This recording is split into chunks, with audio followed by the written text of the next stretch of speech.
மகிமை உண்டாவதாக.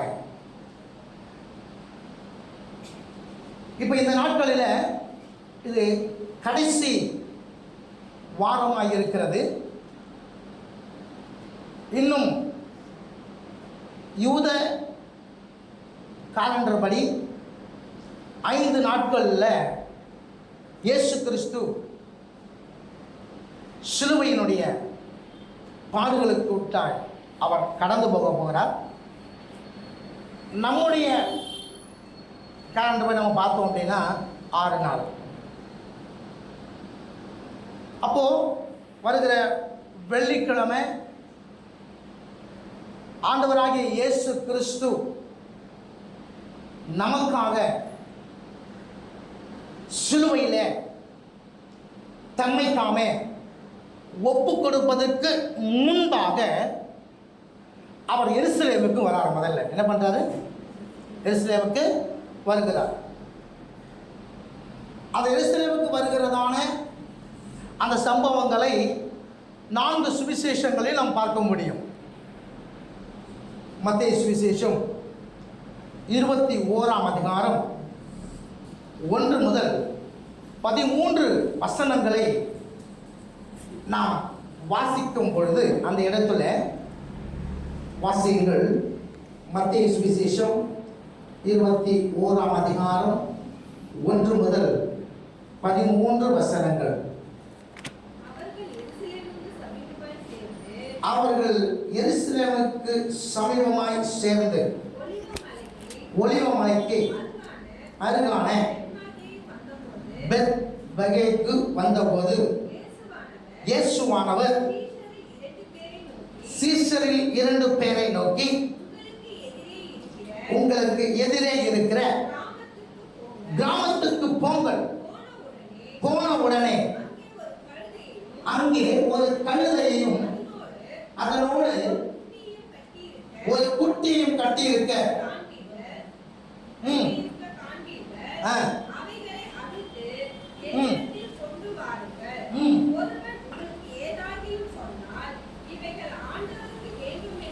ஒருவன் ஏதாகிலும் சொன்னால் இது ஆண்டவருக்கு வேண்டும் என்று சொல்லுங்கள், உடனே அவைகளை அனுப்பி விடுவான் என்று சொல்லி அவர்களை அனுப்பினார். இதோ உன் ராஜா சாந்த குணம் உள்ளவராய் கழுதையின் மேலும் கழுதை குட்டி ஆகிய மரியின் மேலும் ஏறிக்கொண்டு இடத்திலே வருகிறார் என்று சீயோன் குமாரத்திக்கு சொல்லுங்கள் என்று தீர்க்கதரிசியினால் உரைக்கப்பட்டது நிறைவேறும்படி இதெல்லாம் நடந்தது. சீஷர்கள் போய் செய்து கழுதையையும் குட்டியையும் கொண்டு வந்து அவைகள் மேல் வஸ்திரங்களை போட்டு ஏற்றினார்கள். விரித்தார்கள். வேறு சிலர் தரித்து பரப்பினார்கள். முன் நடப்பாரும் பின் நடப்பாரும் ஜனங்கள் தாவீதின் குமாரனுக்கு ஓசன்னா, கர்த்தரின் நாமத்தினாலே வருகிறவர் ஸ்தோத்தரிக்கப்படத்தக்கவர், உன்னதத்திலே ஓசன்னா என்று சொல்லி என்ன பண்ணாங்களா? கர்த்தர் நல்லவர். அல்லேலூயா. இந்த சம்பவத்தை தான் நாம் இன்னைக்கு பார்க்க போகிறோம். அல்லேலூயா. கர்த்தர் நல்லவர். ஸோ நல்ல ஒரு வெற்றி பவனி ஆண்டவர் வருகிறார். அந்த வெற்றி பவனியை தான் இந்த நாளில் குருத்தோலை ஞாயிறாக நாம் அனுசரித்து கொண்டிருக்கிறோம். இந்த சம்பவம் எல்லாருக்குமே தெரிந்த ஒன்று. ஆண்டவராகிய இயேசு கிறிஸ்து தன்னை முற்றிலுமாக சிலுவையை ஒப்புக் கொடுப்பதற்கு முன்பதாக அவர் எருசலேமுக்கு வரார். எருசலேமுக்கு வரும் பொழுது தன்னுடைய சீஷர்களை பார்த்து அவர் சொல்றாரு, எதிரே இருக்கிற ஒரு கிராமத்துக்கு போங்க, அங்கே ஒரு கழுதையும் கழுதை குட்டியும் கட்டியிருக்க காண்பீர்கள், அதை அவிழ்த்து என்னிடத்திலே கொண்டு வாருங்கள் என்று அவர் சொல்லுகிறார். அநேகர் சொல்வது போல ஒரு காரியத்தை நன்றாய் புரிந்து கொள்ள வேண்டும். அவர் கழுதையை அவர் ஏன் தேர்ந்தெடுத்தார்? ரொம்ப தாழ்மையா இருக்கிறது அப்படின்னு சில காரியங்களை சொல்லுவார்கள். ஆனால் ஒரு காரியத்தை புரிந்து கொள்ளுங்க, அப்படி அல்ல. இஸ்ரவேலில் இந்த கழுதை ஒரு நல்ல விலை ஏற பெற்ற, விலை மதிக்கத்தக்கதான ஒரு நல்ல மிருகம். ஒரு குதிரையை விட ஒட்டகத்தின் விலை அதிகம். ஒரு ஒட்டகத்தை விட கழுதையின் விலை அதிகம். யூத குலத்தை சேர்ந்த ராஜாக்கள் எல்லாரும் கழுதை மேலே தான் என்ன பண்ணுவாங்கன்னாக்கா பவனி வருவாங்க. புறஜாதிகள் எல்லாரும் குதிரை மேலே ஏறி வருவாங்க. இதை நம்ம எங்கே வாசிக்க முடியும் அப்படின்னா, 1 ராஜாக்கள் புஸ்தகம் 1ஆம் அதிகாரம் 32 மற்றும் 33 இந்த வசனங்களை நாம் பார்க்கும் பொழுது, 1 ராஜாக்கள் புஸ்தகம் 1ஆம் அதிகாரம் 32 மற்றும் 33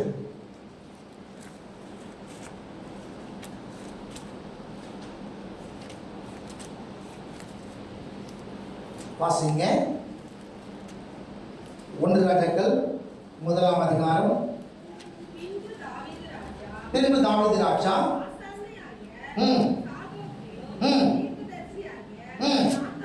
நாத்தானையும்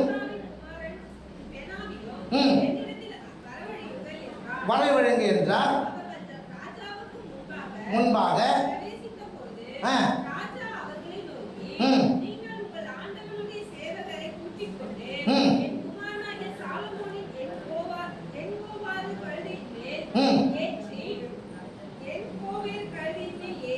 என் கோவேறு கழுதையின் மேல் ஏற்றி அவனை என்ன பண்ணுங்க, சீகோனுக்கு. பாருங்க, இப்போ தாவீது என்ன பண்றா அப்படின்னா, தாவீதுக்கு அப்புறம் சாலோமான அவர் ராஜா வாக்குறாரு. இப்ப ராஜா வாக்குறதுக்கு அவர் எது மேல ஏற்றி அனுப்புகிறாரு? கோவேறு கழுதைகள் மேல. புரியுதா? ராஜாக்கள், யூத ராஜாக்கள், இஸ்ரவேலிலே ராஜாக்கள் அவர் ராஜ பவனி செல்வனாமா எது மேல அப்படின்னா போவாங்க அப்படின்னா அவங்க கழுதையின் மேல தான் போவாங்க. நியாயாதிபதி புஸ்தகம் 5ஆம் அதிகாரம் 10வது வசனத்தை வாசிக்கும் பொழுது, நியாயாதிபதிகள் புஸ்தகம் 5ஆம் அதிகாரம் 10வது வசனத்தை வாசிங்க.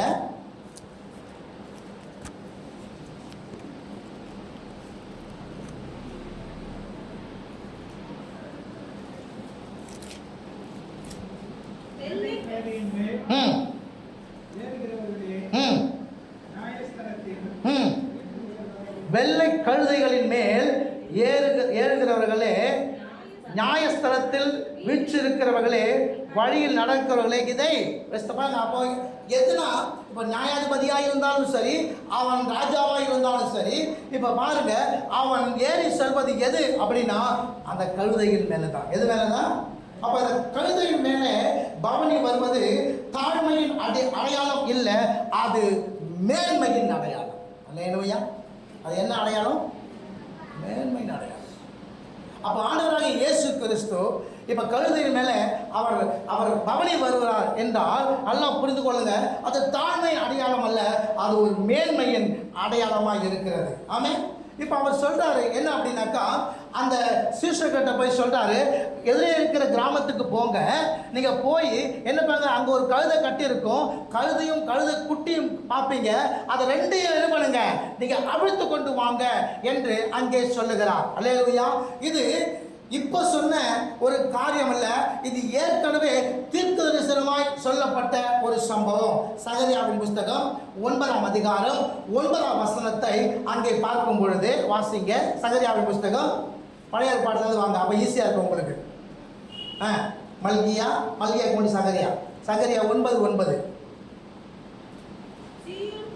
சீயோன் குமாரத்தியே மிகவும் களிக்கூறு, எருசலேம் குமாரத்தியே கெம்பீரி, இதோ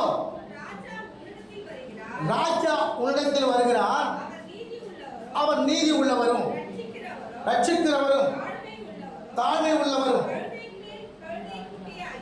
கழுதையின் மேலும் கழுதை குட்டி ஆகிய மரியின் மேலும் ஏறி வருகிறவருமாய், தீர்க்க தரிசனமாய் ஆண்டவர் இப்படி வருவார் என்று சொல்லப்பட்டிருக்கிறது.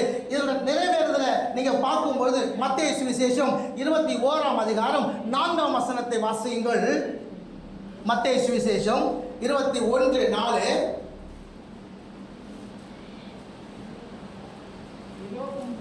இதோ உன் ராஜா சாந்த குணம் உள்ளவராய் கழுதையின் மேலும் கழுதை குட்டி ஆகிய, அந்த மரி என்பது என்னன்னா கழுதை குட்டி தான், சரிங்களா? கழுதை குட்டியின் மரியின் மேலும் ஏறிக்கொண்டு உன்னிடத்துல பாத்தீங்களா. இப்போ இந்த தீர்க்கதரிசனத்துடைய நிறைவேறல் தான் இன்னைக்கு ஆண்டவராகிய இயேசு கிறிஸ்து என்ன பண்றாருன்னா இந்த கழுதையின் மேலே அவர் ஏறி வந்து கொண்டிருக்கிறார். இல்லையா? புரியுதா உங்களுக்கு? அதாவது யூத ஜனங்கள் ஒருவங்களை ராஜாவா ஏற்று கொண்டாங்க அப்படின்னா அவங்க எதன் மேலே ஏற்றி வைத்து கொண்டு வருவார்கள் பவனியாய் அப்படின்னா அது கழுதையின் மேலே தான். எது மேலதான்? வாசிங்க 2 ராஜாக்கள் புஸ்தகம் 9ஆவது அதிகாரம் 13ஆவது வசனத்தை வாசிங்க. 2 ராஜாக்கள் 9ஆம் அதிகாரம் 13ஆவது வசனம்.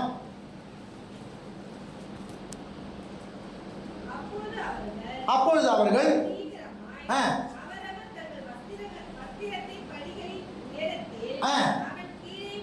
விரித்து எகு ராஜாவானான். பாருங்க, ஒரு ராஜாவானாக்கா அவன் கீழே என்ன பண்ணுவானா, இந்த மரக்கிளை எல்லாம் வைத்து இந்த வஸ்திரத்தை விடுத்து அவனை இந்த கழுதை மலை ஏற்றி என்ன பண்ணுவாங்க, அவனை அனுப்புவாங்க. அதுதான் இங்க சொல்லப்பட்டிருக்கிறது. வாசிங்க மத்தேயு 21ஆம் அதிகாரம் 8 மற்றும் 9 வசனங்கள். மத்தேயு 21:8-9. திரளான ஜனங்கள் விரித்தார்கள், வேறு சிலர் வழியில் என்ன பண்ணாங்க, பரப்பினாங்க. முன் நடப்பாரும் பின் நடப்பாரும் திரளான ஜனங்கள் தாவீதின் குமாரனுக்கு ஓசன்னா, கர்த்தருடைய நாமத்தினாலே வருகிறவர் ஸ்தோத்திரிக்கப்பட்டவர், உன்னதத்திலே ஓசன்னா என்று சொல்லி. பாருங்க, எப்படி ஒருவனை ராஜாவா ஏற்றுக்கொள்ளும் பொழுது அவனை அந்த கழுதையின் மேலே ஏற்றி வைத்து அவனுக்கு கீழே அவனுடைய வஸ்திரங்களை என்ன பண்றாங்க அப்படின்னா கழற்றி போடுவது மாத்திரமல்ல, அவங்க முன்னாடி என்ன பண்ணாங்க, இந்த மாதிரி சத்தம் விடுவாங்க. ஏன் அப்படின்னா எங்களுக்கு யார் வந்துட்டாரு, ராஜா வந்துட்டாரு. என்ன வந்துட்டாரு, எங்களுக்கு இனி என்ன இல்லை, பயம் இல்லை.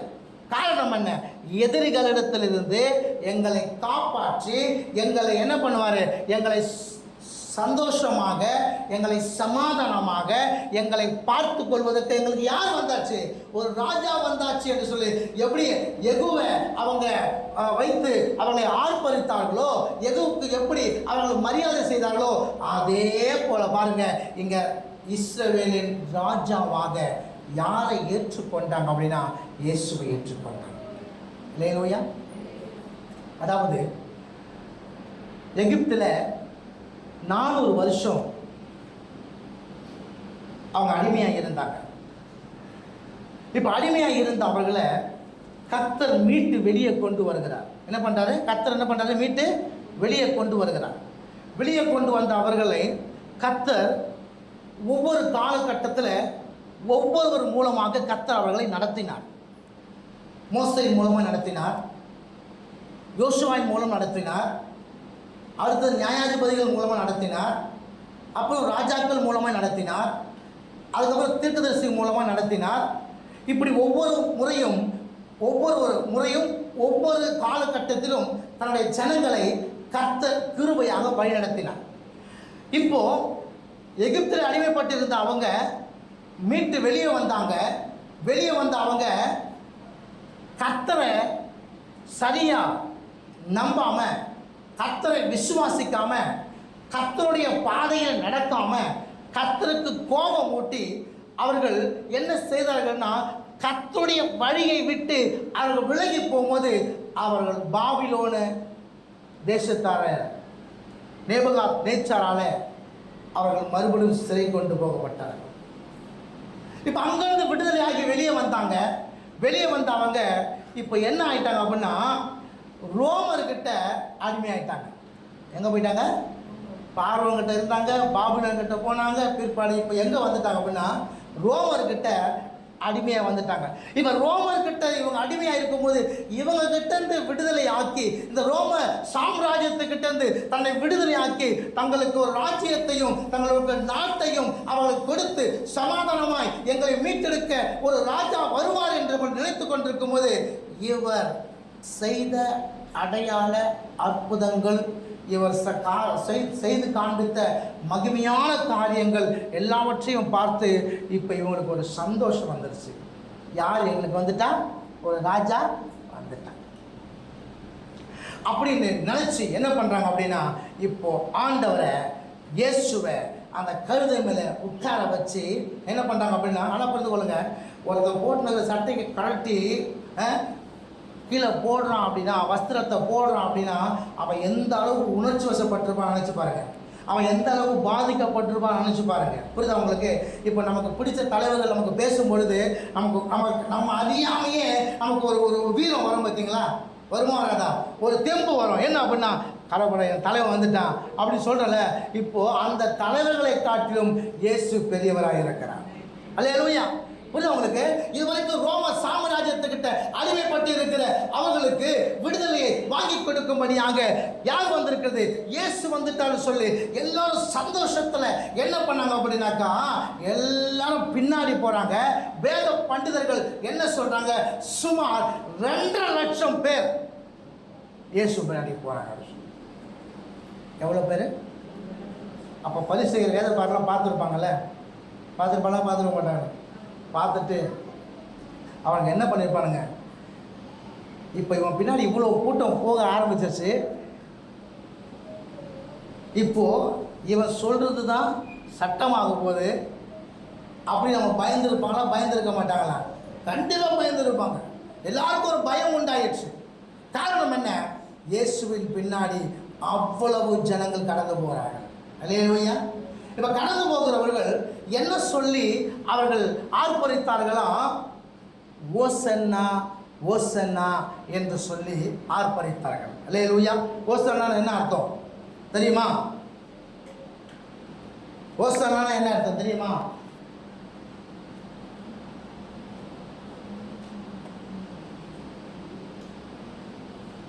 தெரியுமா தெரியாதா? சங்கீதம் 118:25 வாசிங்க. சங்கீதம் 118:25. ஓசன்னா என்ன அர்த்தம்? ரட்சியும் வாய்க்க பண்ணும். வாசிங்க. கர்த்தருடைய நாமத்தினாலே வருகிறவர் ஸ்தோத்தரிக்கப்பட்டவர். போதும், கர்த்தர் நல்லவர். அப்போ ஓசன்னா என்ன அர்த்தம் அப்படின்னா, கர்த்தாவே ரட்சியும் என்று அர்த்தம். என்ன அர்த்தம்? கர்த்தாவே ரட்சியும் என்று அர்த்தம். இப்போ இயேசுவை அந்த கழுதையின் மேலே உட்கார வைத்து அவன் மரக்கிளைகளை போட்டு வஸ்திரங்களை கீழே விரித்து அவரை என்ன பண்ணாங்க? ராஜ பவனியாய் அவரை கொண்டு வருகிறார்கள். கொண்டு வரும்பொழுது பொழுது என்ன சொல்லி அவங்க ஆர்ப்பரிக்கிறாங்க அப்படின்னா, ஓசன்னா ஓசன்னா தாவீதின் மைந்தனுக்கு ஓசன்னா, கர்த்தருடைய நாமத்தினாலே வருகிறவர் ஸ்தோத்தரிக்கப்பட்டவர். அப்புறம் என்னமா, ரட்சியும் கர்த்தாவே ரட்சியும் ரட்சியும் என்று சொல்லி என்ன பண்றாங்க, இவங்க எல்லாம் ஆர்ப்பரித்து வருகிறாங்க. காரணம் என்ன, இவர்கள் எல்லாரும் யாருக்கு இப்ப அடிமையா இருக்கிறாங்க அப்படின்னா, ரோம ராஜ்யத்துக்கு அடிமையா இருக்கிறாங்க. இந்த ரோம ராஜ்யத்தில் இருந்து என்ன பண்ண, தன்னை விடுவிக்கும்படியாய் ஒரு ராஜா வந்திருக்கிறாரு. இப்ப சொல்றாங்க, கர்த்தாவே ரட்சியும் ரட்சியும். யாருக்கிட்ட இருந்து, ரோம சாம்ராஜ்யத்துக்கிட்ட இருந்து எங்களை என்ன பண்ணுங்க, ரட்சியம் என்று சொல்லி இவங்க சத்தமிட்டு வர்றாங்க. அதே நேரத்தில் எங்களுக்கு ராஜா வந்துட்டாரு, இனி எங்களுக்கு என்ன இல்லை, கவலை இல்லை, பயம் இல்லை. இப்படி சொல்லிட்டு சந்தோஷமா வராங்க. என்ன பண்ணாங்க, இப்ப நடந்தது என்ன, இப்ப இயேசு எருசலேம் நோக்கி நடந்து கொண்டு வருகிறார். பவனி வந்துட்டு இருக்காரு. இப்ப எருசலேம் அந்த வந்த பிற்பாடு அந்த இடத்துல 2 பாதை பிரியும். ஒன்று வலது பக்கம், இன்னொன்று இடது பக்கம். ஒன்று என்னது, இன்னொன்று இடது பக்கம். வலது பக்கம் திரும்பினா பிலாத்துவின் கோட்டை. என்னது, பிலாத்துடைய கோட்டை. சரியா? இப்போ வலது பக்கம் திரும்பினா பிலாத்துவின் கோட்டை. இப்போ இந்த வலது பக்கம் போனாக்கா கோட்டையை பிடிச்சி என்ன பண்ணலாம், பிலாத்துவை அடித்து விரட்டி என்ன பண்ணலாம். இவ்வளோ பேர் வந்துட்டாங்க, ஒன்றுமே செய்ய முடியாது. இப்போ இயேசுவை தூக்கி அங்கே என்ன பண்ணலாம், ராஜாவாக அங்கே நிறுத்தி விடலாம். இன்னைக்கு நமக்கு எந்த பிரச்சனையும் கிடையாது என்பது யாருடைய நோக்கமாக, எண்ணமாக இருக்கிறது, இஸ்ரவேல் ஜனங்களுடைய எண்ணமாக இருக்கிறது. அதே இடது பக்கம் திரும்பினா அங்கே தேவனுடைய ஆலயம், அங்கே தேவனுடைய ஆலயம். இவங்க போகிற இந்த நாள் பஸ்காவை ஆசரிக்கிறதுக்கு முன்னாடி 6 நாளைக்கு முன்பு பஸ்காவை. அப்போ பஸ்கா அடிப்பதற்கு, அதை ஆசரிப்பதற்கு முன்பதாக இந்த பஸ்கா ஆட்டுக்குட்டி 15ஆம் தேதி அடிக்கணும். இது 15ஆம் தேதி அடிக்கணும் அப்படின்னா இது 10ஆம் தேதியே இந்த ஆட்டுக்குட்டி என்ன பண்ண, தெரிந்தெடுக்கப்படணும். இப்போ ஒரு பக்கம் பண்டிகைக்கான ஆயத்தம் நடந்து கொண்டிருக்கிறது. அது எங்க போகணும், இந்த ஆட்டுக்குட்டி எடுத்துட்டு எங்க போகணும், தேவனுடைய ஆலயத்துக்கு போகணும். இன்னொரு பக்கம் என்ன நடந்துக்குதுனாக்கா, இவங்களை ராஜாவாய், இயேசுவை ராஜாவாய் உட்கார வைப்பதற்கு இங்கே காரியங்கள் நடந்து கொண்டிருக்கிறது. ஒரு பக்கம் பஸ்கா ஆட்டுக்குட்டியை அடித்து இவங்க என்ன பண்ணணும், அந்த பண்டிகையை கொண்டாடணும். அதுக்கு ஆட்டுக்குட்டி எங்கே கொண்டு போகணும், தேவ ஆலயத்துக்கு கொண்டு போகணும். இப்போ இயேசு நடந்து போகிறாரு, பவனி போகிறாரு. இப்போ வலது பக்கம் திரும்பினா பிலாத்துடைய கோட்டை, இடது பக்கம் திரும்பினாக்கா தேவனுடைய ஆலயம். இப்போ போகிற இயேசு வலது பக்கம் திரும்பினார் அப்படின்னா அவர் ராஜாவா ஆயிடலாம். அவர் என்ன ஆயிடலாம், அவர் ராஜாவா ஆயிடலாம். ஆனால் இயேசு வலது பக்கம் திரும்பாம இயேசு இடது பக்கம் திரும்பி தேவாலயத்துக்கு போகிறார். இல்லையா? ஆண்டவராகிய இயேசு கிறிஸ்து யூதர்களுக்கு மாத்திரம் ரட்சிப்பை கட்டளிடும்படியாக கடந்து வந்தார் அப்படி சொன்னாக்கா அவர் என்ன பண்ணிருப்பார் தெரியுமா, அவர் வலது பக்கம் போயிட்டு அவர் ராஜாவாய் வீற்றிருந்திருப்பார். ஆனால் அவர் யூதர்களுக்கு மாத்திரமல்ல, உலக ரட்சகராய் வந்தார். அல்லேலூயா! ஒரு ஜாதிகளுக்கும் அவர் என்ன வந்தார், ரட்சகராய் வந்தார். உங்களையும் என்னையும் அந்த நேரத்தில் அவர் நினைத்தபடினால அவர் என்ன செய்யறதுமா, அவர் கோட்டைக்கு போல அவர் தேவனுடைய ஆலயத்துக்கு போனார். இல்லையா? கர்த்தர் நல்லவர். எங்க போனாரு, ஆலயத்துக்கு போனார். அவரை குறித்து யோவான் சாணகன் சொல்றார், என்ன சொல்றார், இதோ உலகத்தினுடைய பாவத்தை சுமந்து தீர்க்கிற தேவ ஆட்டுக்குட்டி. ஆமென். ஆதியாகமத்தில் பார்த்தோம்னா அவர் பாவத்தை மூடுகிற ஆட்டுக்குட்டியாக இருந்தார். யோவான் சுவிசேஷத்தில் பார்க்கும்போது அவர் எப்படிப்பட்டவராய் காணப்படுகிறார், உலகத்தின் பாவத்தை சுமந்திருக்க தேவ ஆட்டுக்குட்டியார். அதை யோவான் சுவிசேஷத்தில் இன்னொரு காரியத்தை பார்த்தோம்னா அவர் எப்படிப்பட்டவராக இருக்கிறார் அப்படின்னா, நியாயாசனத்தில் வீற்றிருக்கிற நியாயம் தீர்க்கிற தேவ ஆட்டுக்குட்டியாக இருக்கிறார். இல்லையா? அவர் பிலாத்துடைய கோட்டைக்கு போகவில்லை, அவர் தேவனுடைய ஆலயத்துக்கு போனார். இப்ப 2 லட்சத்துக்கு மேல இருக்கிற ஜனங்கள் கர்த்தாவே ரட்சியும், கர்த்தாவே ரட்சியும், ஓசன்னா ஓசன்னா ஓசன்னா கத்திக்கிட்டு போனவங்க, இவரை ராஜாவா உட்கார வைக்க நினைச்சவங்க கொஞ்ச நேரம் பொறுத்து என்ன சொல்ல ஆரம்பிச்சோம் தெரியுமா? இவரை சிலுவையில் அறையும் கத்த ஆரம்பிச்சிட்டான். காரணம் என்ன? இவர் ராஜாவா உட்கார பார்த்தா இவர் எங்க வந்துட்டாரு? சிலுவையில் அறையும் என்று சொல்லி எல்லாரும் கத்த ஆரம்பிச்சிட்டாங்க. அப்போ கழுதையின் மேலே வந்தது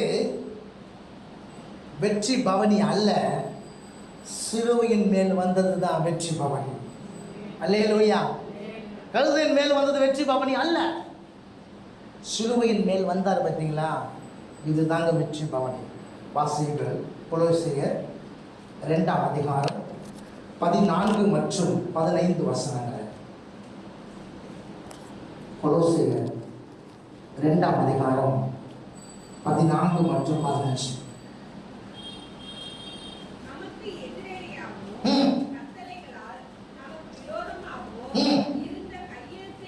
இருந்த கையெழுத்தை குலைத்து அது நடுவில் இராதபடிக்கு எடுத்து சிலுவையின் மேலே ஆணி அடித்து துரைத்தனங்களையும் அதிகாரங்களையும் உறிந்து கொண்டு வெளியரங்கமான கோலமாக்கி அவைகள் மேலே என்ன பண்ணாரு? சிலுவையின் மேலே வெற்றி சிறந்தார். பிரியமானவர்களே, அதனால தான் பார்க்கும்போது அவர் முதல் வருகையில் எப்படி வந்தார் அப்படின்னா கழுதையின் மேலே வந்தார். எப்படி வந்தார்? அது யூதருக்கு ரட்சிப்பு. இப்போ வரும்போது அவர் எப்படி வர போறார் தெரியுமா? குதிரையின் மேலே வர போறார். எது வர போறாரு? நியாயம் தீர்க்கும்படியாக வெள்ளை குதிரை சிங்காசனத்தில் வந்து உட்கார போறாரு. வெள்ளை குதிரை வர போறாரு. ஸோ புறஜாதிகள் எப்படி வருவாங்க? குதிரை மேலே வருவாங்க. யூத குலத்தில் வரவங்க எப்படி வருவாங்க? கழுதை மேலே வருவாங்க. இப்போ முதலாவது யூதருக்கு அவர் வரும்பொழுது எப்படி வந்தாருனாக்கா கழுதை மேலே வந்தார். இப்போ புறஜாதியாக இருக்கிற நம்மை கொண்டு போகிறதுக்கு இப்போ எப்படி வரப்போறாருன்னா அவர் குதிரையின் மேலே வர போகிறார். அல்லேலூயா. கர்த்தர் நல்லவர். ஆமென். அப்போ முதல் வருகை அப்படி இருந்தது, 2ஆம் வருகை இப்படியாக இருக்கிறது. எல்லாரும் என்ன நினைச்சாங்க அப்படின்னா, இப்போ எப்படியாவது இயேசு பிலாத்தின் அரண்மனைக்கு போயிட்டு பிலாத்துவை என்ன பண்ண அங்கிருந்து விரட்டி அடிச்சுட்டு எப்படியாவது ராஜ்யத்தை கட்டி எங்களுக்கு சந்தோஷம் சமாதானமான ஒரு ராஜ்யத்தை, ஒரு நாட்டை எங்களுக்கு இயேசு கொடுக்க போறாரு. இவருடைய ஆளுகையில நாங்க இருக்க போகிறோம். அற்புதம் நடக்கும், அதிசயம் நடக்கும், ஆச்சரியமான காரியத்தை நாங்க பார்க்க போறோம். ஏன்னா எல்லா காரியத்தையும் இயேசு செஞ்சிருக்கிறாரு அப்படின்னு நினைச்சாங்க. ஆனால் இயேசு பிலாத்துவை இழுத்து கொண்டு வரல. யாரை இழுத்து கொண்டு வந்தாருன்னா ஆவி மண்டலத்தில் இருக்கிற சாத்தான தரத்தரத்தரன்னு இழுத்துட்டு வந்து அவனை காலின் கீழே போட்டு அவன் தலையை நசுக்கி கர்த்தர் சிலுவையின் மேலே வெற்றி சிறந்தார். அல்லேலூயா. அல்லேலூயா. கர்த்தர் நல்லவர். ஆமென். ஆமென்.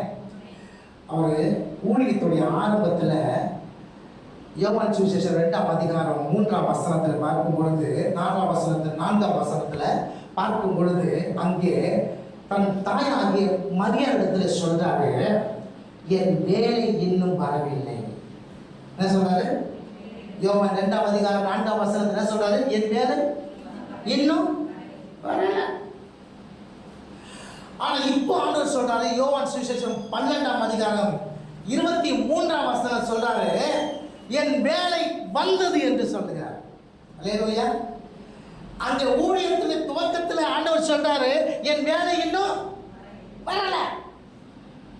இப்போ சிலுவையினுடைய கடைசி நேரத்தில் ஆண்டவர் வந்துட்டாரு, சொல்றாரு, இப்போ என் வேலை வந்தது. அல்லேலூயா. அப்போ இந்த இடைப்பட்ட நாட்களில் அவர் அநேக அற்புதங்களை செஞ்சார் இல்லையா? அப்போ அதெல்லாம் ஊழியம் கிடையாதான்? அதெல்லாம் ஊழியம் கிடையாதான்? சும்மா பேசுங்க.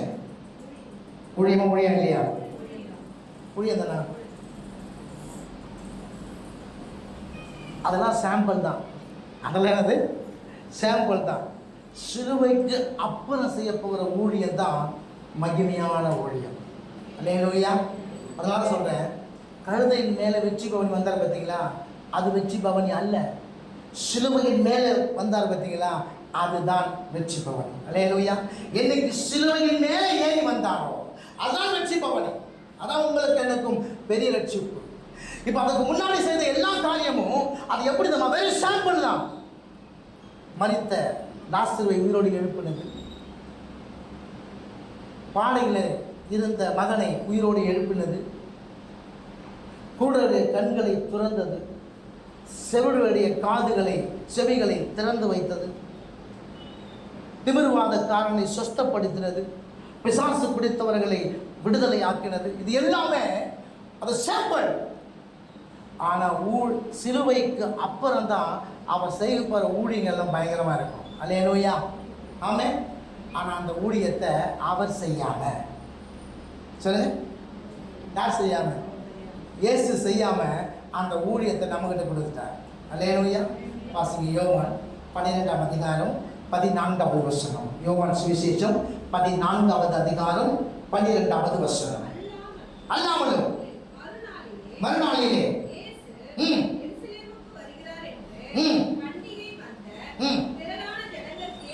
பண்டிகைக்கு வந்த திரளான ஜனங்கள் கேள்விப்பட்டு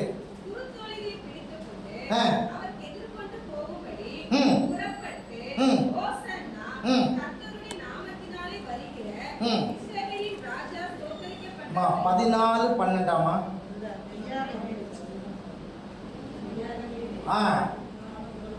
மெய்யாகவே மெய்யாகவே சொல்லுகிறேன்,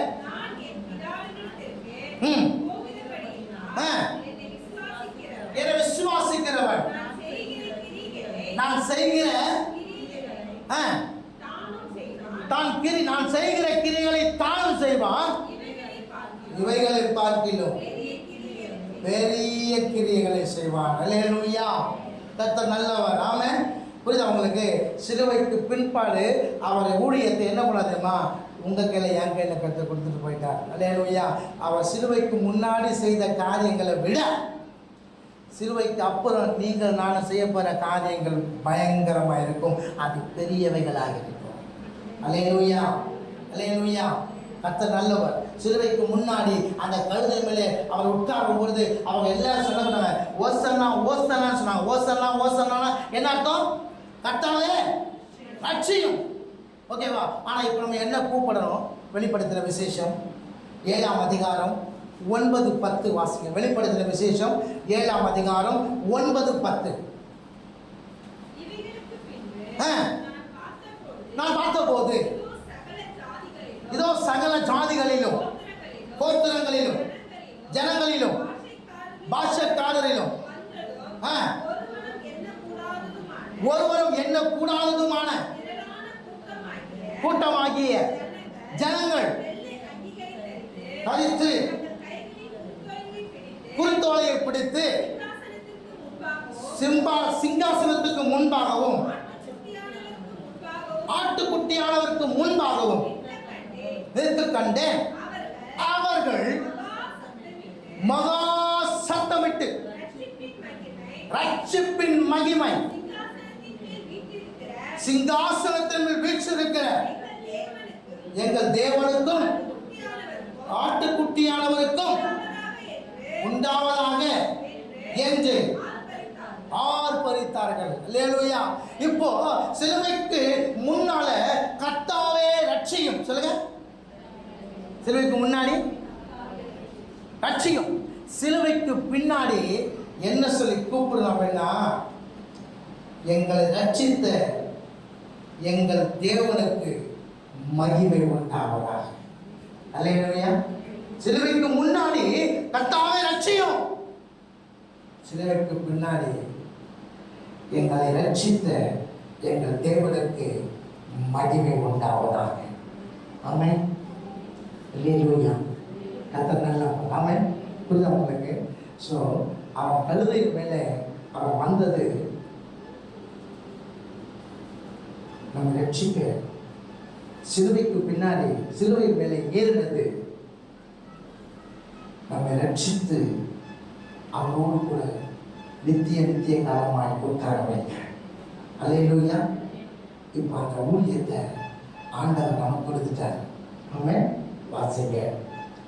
மார்க்கு 11ஆம் அதிகாரம் 3வது வசனம். மார்க்கு 11ஆம் அதிகாரம் 3வது வசனம்.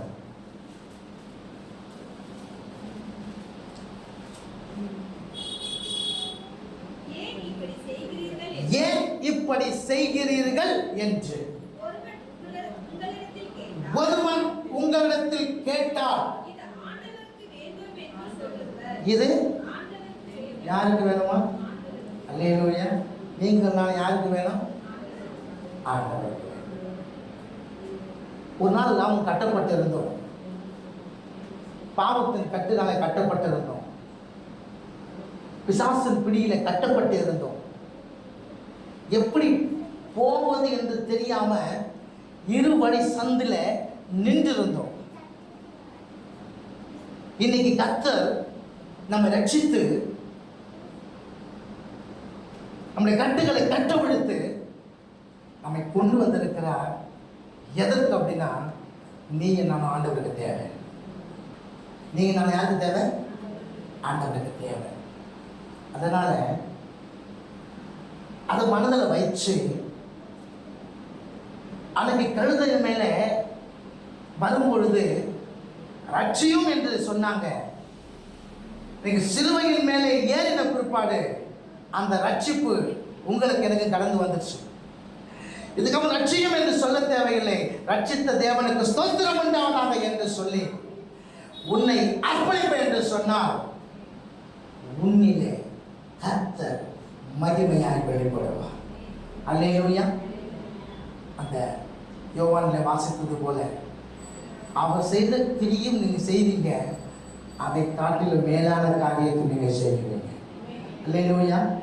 இப்போ இந்த உலகத்துக்கு, இந்த உலகத்தில் சிக்கி தவித்துக் கொண்டிருக்கிற ஜனங்களுக்கு, பிசாசின் பிடியிலே மாட்டி தவித்துக் கொண்டிருக்கிற ஜனங்களுக்கு யாரு போகணும் அப்படின்னா, நீங்க தான் போகணும்.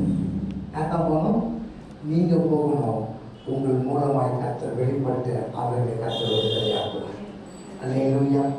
அப்போ இந்த பாம் சண்டையில, இந்த குருத்தோலை ஞாயிறு இந்த நாளில ஒரு காரியத்தை நீங்க மனதில் வைத்து கடந்து போக வேண்டும். இயேசுவுக்கு நான் வேணும். இயேசுவுக்கு ஏதோ வந்தோம், ஞாயிற்றுக்கிழமை வந்தோம், ஒரு 3 பாட்டை பாடினோம், 3வது பாட்டு 3வது சரணத்திலிருந்து 7 மினிட்டு ஆராதிச்சு கையை தட்டணும், சத்தியத்தை கேட்டோம், எழுந்து போனோம் அப்படின்னு இல்லாம, நான் கர்த்தருக்காக அழைக்கப்பட்டவன், நான் கர்த்தருக்காக தெரிந்து கொள்ளப்பட்டவன், கர்த்தருடைய நாமம் என்னிலே வெளிப்படும்படியாய் தேவன் என்னுடைய கட்டுகளை கட்டவிழ்த்து அவரிடத்திலே கொண்டு வந்திருக்கிறார். நான் இயேசுவுக்கு தேவை. சொல்லுங்க, நான் யாருக்கு தேவை? இயேசுவுக்கு தேவை. இந்த மனநிலையோடு கூட கடந்து போங்கள். உங்களுக்காக அடிக்கப்பட்ட ஆட்டுக்குட்டியின் ரத்தம் உங்கள் மேல். அல்லேலூயா. வெற்றி பவனி செய்யும்படியாய் உலகத்தில் 2ஆம் அதிகாரம் 14, 15ஆம் வசனத்தில் இருக்கிற வெற்றியை கர்த்தர் உங்களுக்கு கொடுத்திருக்கிறார். நீங்கள் சகல காரியத்தையும் ஜெயம் பெற்றவர்களாக, ஜெயத்தை சுதந்திரித்தவர்களாக, ஜெயத்தின் பிள்ளைகளாக நீங்கள் இருப்பீர்கள் என்று இயேசுவின் நாமத்தினாலே உங்களை ஆசீர்வதிக்கிறேன்.